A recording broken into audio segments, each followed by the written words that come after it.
Hola, el día de hoy vamos a hablarles sobre unos hechos que marcaron la historia de Colombia en la época de los 70 y los 80. Antes de las bombas, antes del miedo, hubo comienzos pequeños. En los años 70, Colombia ya era un punto clave para el tráfico de marihuana hacia Estados Unidos. Pero pronto, una droga mucho más rentable empezó a cambiarlo todo, la cocaína. Uno de los personajes que marcó la historia en Colombia fue Pablo Emilio Escobar Gaviria. La historia de Pablo Escobar no empezó como la de un gran capo. Empezó en lo ilegal, pero en lo pequeño. En sus primeros años, Escobar se movía entre el contrabando, el robo de carros y negocios turbios en la ciudad de Medellín. Era ambicioso, observador y entendía algo que muchos aún no veían, que la cocaína iba a ser el negocio del futuro. A mediados de los 70, comenzó transportando drogas para otros países. Él no era el jefe todavía, pero poco a poco empezó a controlar rutas, contactos y producción. El verdadero salto vino cuando entendió que no bastaba con mover la mercancía, había que controlar todo el proceso: producción, transporte, distribución. Y ahí nació el poder. Escobar construyó una red que conectaba laboratorios en la selva con calles en Estados Unidos, y con eso llegaron los millones y luego los miles de millones. Pero con el dinero vino algo más: la necesidad de protegerlo. Y fue ahí donde la violencia dejó de ser herramienta y se volvió una estrategia. Mientras tanto, el sur del país había otro grupo creciendo, pero de forma distinta. El cartel de Cali no nació del río, nació de la organización. Figuras como Gilberto Rodríguez, Miguel Rodríguez Orejuela empezaron negocios legales e ilegales, con farmacias e importaciones, y poco a poco el tráfico de drogas. La diferencia con el cartel de Medellín: ellos no buscaban fama, buscaban control. Su crecimiento fue silencioso pero estratégico. Invirtieron inteligencia en red de información y en corrupción. Mientras Escobar enfrentaba al Estado, Cali aprendió a convivir con él. Tenía infiltrados en instituciones que escuchaban llamadas y sabían todos los movimientos. Y eso les permitió crecer sin llamar tanto la atención. Dos caminos, una misma historia. Así nacieron dos imperios, uno basado en el miedo y la confrontación, el otro en el sigilo y la manipulación. Pero ambos surgieron de lo mismo: una oportunidad en un país que no estaba preparado para lo que venía. No fueron solo criminales, fueron productos de su tiempo. Y entender cómo empezaron es entender por qué Colombia vivió una historia de la época más oscura de su historia. La caída de Pablo Escobar. El final de Pablo Escobar no fue silencioso, sino que también fue una cacería. Después de años enfrentando al Estado, ordenando atentados y desatando una guerra abierta, el gobierno colombiano, con apoyo internacional, identificó su búsqueda.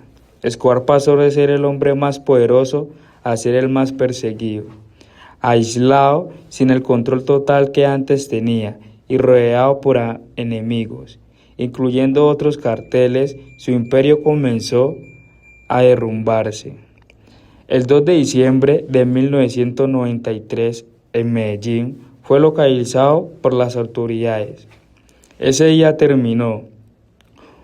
Murió en un enfrentamiento huyendo por los techos de una casa, y con él cayó el cartel de Medellín. Por su legado no desapareció, dejó una marca profunda en el país: miedo, violencia y una historia que aún se cuenta. Mientras tanto, el cartel del Cali, al sur del país, tuvo un final muy diferente. No hubo una gran persecución mediática ni una guerra tan visible como la de Medellín. Pero eso no significó que fueran intocables. A mediados de los años 90, el Estado empezó a cerrar el cerco. Las investigaciones avanzaron y las capturas comenzaron. Uno a uno, sus líderes fueron cayendo. Gilberto Rodríguez Orejuela y Miguel Rodríguez Orejuela fueron capturados en 1995. Su imperio no explotó, pero se desmoronó lentamente. Sin sus cabezas, la organización perdió fuerza, estructura y control, y así el cartel, que dominó en silencio, terminó en silencio. Después de la muerte de Pablo Escobar, en 1993, Colombia vivió muchos cambios tanto positivos como negativos. Aunque su muerte marcó el final del dominio del cartel de Medellín, el narcotráfico y la violencia no desaparecieron del país. Uno de los primeros cambios fue que disminuyeron los atentados terroristas y los ataques violentos que eran muy frecuentes. Durante la época de Escobar, antes de su muerte, habían carrobombas, asesinatos de policía, jueces y políticos. Además, da mucho miedo en ciudades como Bogotá y Medellín. Pero después comenzaron a crearse otros grupos armados ilegales como la guerrilla especialmente o la FARC. Grupos paramilitares como la Autodefensa Unidad de Colombia empezaron a involucrarse más en los negocios de drogas para financiarse. Eso hizo que el conflicto armado en Colombia se volviera aún más fuerte y muchas regiones del país fueran afectadas. Personas más temidas de Colombia. El cartel de Cali.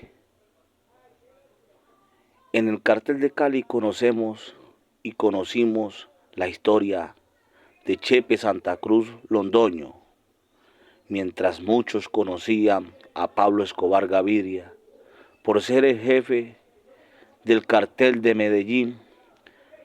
Muchos ignoraban a Chepe Santa Cruz, un hombre con muchos millones, tenía muchas influencias en Colombia.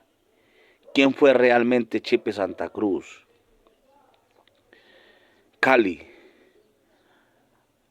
año 80, muchos lujos, poder y miedo se mezclaban en las calles entre el pensamiento político, influencias desconocidas por hombres y muchos llamados políticos. Decimos que Chepe Santa Cruz Londoño era un hombre muy temido, era un hombre en la cual el pueblo ignoraba, pero no sabían la triste historia que conllevaba Chepe Santa Cruz. Un hombre que tenía mucho dinero, mucho poder, estaba influido en el cartel de Cali, entre los más grandes de Cali, en la cual contaba con una familia admirable.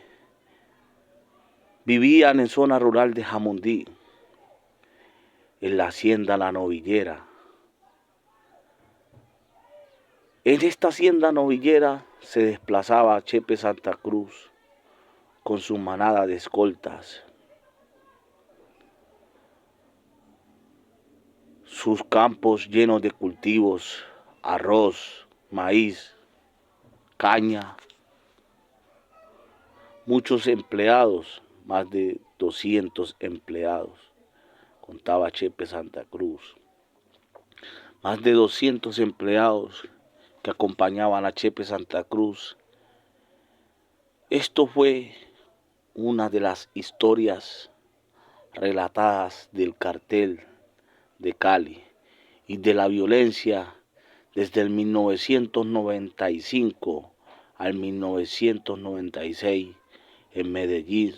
Su historia recordada como parte de uno de los periodos más violentos y complejos del narcotráfico en Colombia.